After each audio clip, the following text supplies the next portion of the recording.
తెలుగు చిత్ర పరిశ్రమలో తిరుగులేని నటిగా పేరు తెచ్చుకున్నారు మహానటి సావిత్రి. ఆవిడ నటన చూసి దిగ్గజ నటులు సైతం ఆశ్చర్యపోయేవారు. సావిత్రమ్మ అందం, అభినయం ఎన్నటికీ మరచిపోలేనివి. పుట్టిన ప్రతి ఒక్కరూ మరణించక తప్పదు. అయితే కొందరు మాత్రమే మరణించిన తర్వాత కూడా జనం గుండెల్లో, చరిత్ర పుటల్లో జీవించే ఉంటారు. అటువంటి వారిలో మహానటి సావిత్రమ్మ కూడా ఒకరు.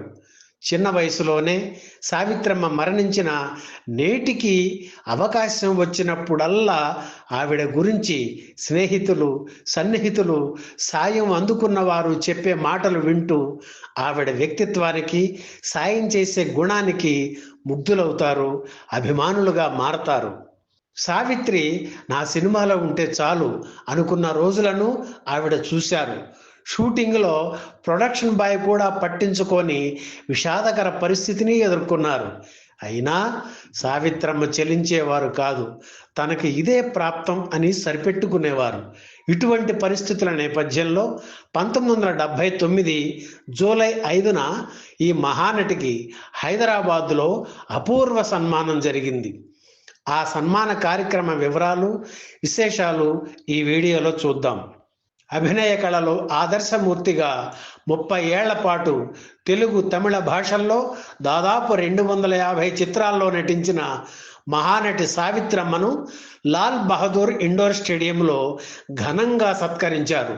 ఈ కార్యక్రమాన్ని నాటి రాష్ట్ర గవర్నర్ కేసీ అబ్రహాం ముఖ్య అతిథిగా హాజరై నిర్వాహకులు కిన్నెర ఆర్ట్ థియేటర్స్ తరఫున బంగారు వీణను సావిత్రమ్మకు అందజేశారు. సభకు అధ్యక్షత వహించిన నట సామ్రాట్ అక్కినేని నాగేశ్వరరావు సావిత్రమ్మకు కూడా శాలువా కప్పి అభినందించారు. వెంటనే సావిత్రమ్మ ఆయన పాదాలకు నమస్కరించారు. పార్వతిని దేవదాసు సన్మానించడం చూసి సభ తన్మయత్వం పొందింది.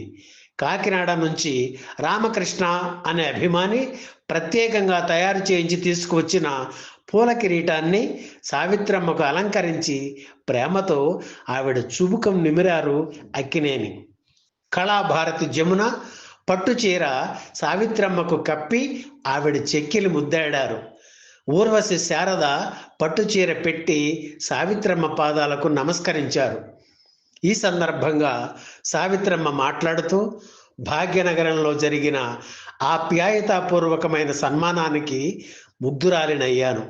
మరోసారి పుట్టింటి మమకారం అనుభవించాను.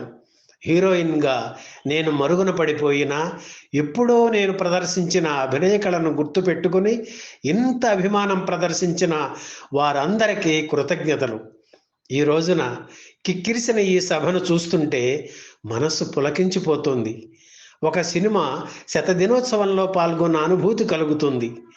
మా హీరో నాగేశ్వరరావు గారు, చెల్లాయి జమున, సోదరి శారద, అత్తగారు మాలతి, కృష్ణవరాజు, మాడ, తండ్రి లాంటి దుక్కిపాటి మధుసూదనరావు గారు, పెద్దోడు యు విశ్వేశ్వరరావు, ఇంకా ఎందరో ఈ సభలో నా గురించి మాట్లాడిన మాటలు వింటుంటే మనసు పులకించిపోయింది. తారాపథంలో వెనుక వరుసలో ఉన్న నన్ను ఇంతలా సన్మానించినందుకు కృతజ్ఞతలు. కళకు హద్దులు లేవు. కళా తపస్సులో ప్రతి క్షణం పరిణితి కోసం వెతకాలి, ఆరాటపడాలి. కళను సంపూర్ణంగా సాధించామని, అతీతులమని అనుకోకూడదు. నాకు సరిపోయే పాత్ర ఇస్తే ఇప్పటికీ నటించడానికి సిద్ధంగా ఉన్నా. హీరోయిన్గా ఇప్పుడు నన్ను నటించమంటే అది ఎలా సాధ్యం? నేను హీరోయిన్గా నటించిన రోజుల్లోనే పరుగెత్తి ప్రేమించలేదు. ఇక ఈ వయసులో ఇప్పుడు ఎలా చేయగలను? ఆడవాళ్లకు వయసుకు తగ్గ పాత్రలే నప్పుతాయి. అటువంటి పాత్రలు పోషించడానికి ఇప్పుడు నేను సిద్ధమే అన్నారు మహానటి సావిత్రి. ఈ వీడియో మీకు నచ్చితే లైక్ చేయండి, షేర్ చేయండి, వెంటనే సబ్స్క్రైబ్ కూడా చేయండి.